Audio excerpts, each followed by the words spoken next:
barre con un papel mate. María Antonia, tú estás loca, déjate de tontería, métete en el manicomio y se te quite esa manía. María Antonia, tú estás loca, déjate de tontería, métete en el manicomio y se te quite esa manía. Así es, en la mesa Andrés bailando todo el mundo. Cuando amanece furiosa, con su marido pelea,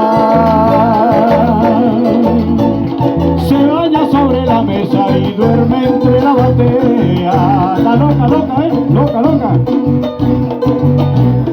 Cuando amanece furiosa, con su marido pelea,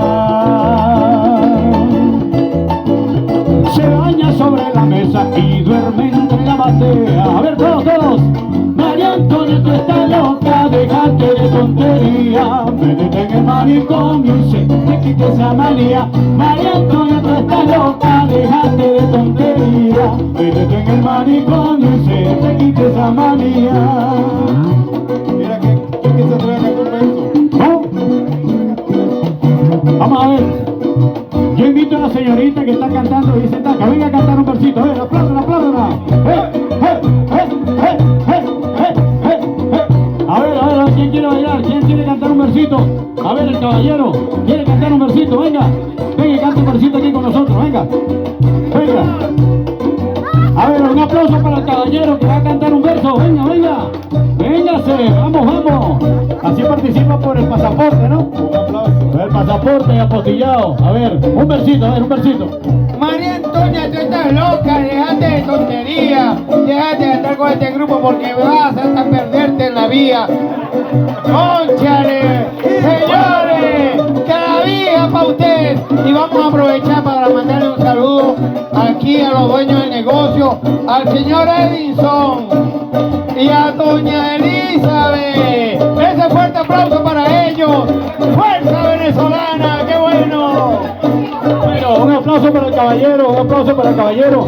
A ver, ¿quién más? ¿Quién dijo yo? ¿Quién dijo yo? Venga, venga, venga. Estamos acomodando el negocio porque la gente está entrando y ya todo se está acomodando.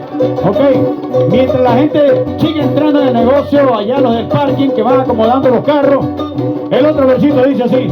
Ta, ta, ta, ta, ta. María Antonia se lava el pelo con agua oxigenada y le dice a su marido, aquí no ha pasado nada. María Antonia se lava el pelo con agua oxigenada. De eso sí saben ustedes, bellas damas. Y le dice a su marido, aquí no ha pasado nada. A ver todos. María Antonia, tú estás loca, déjate de tontería, métete en el manicomio y se te quite esa manía. María Antonia, tú estás loca, déjate de tontería, métete en el manicomio y se te quite esa manía.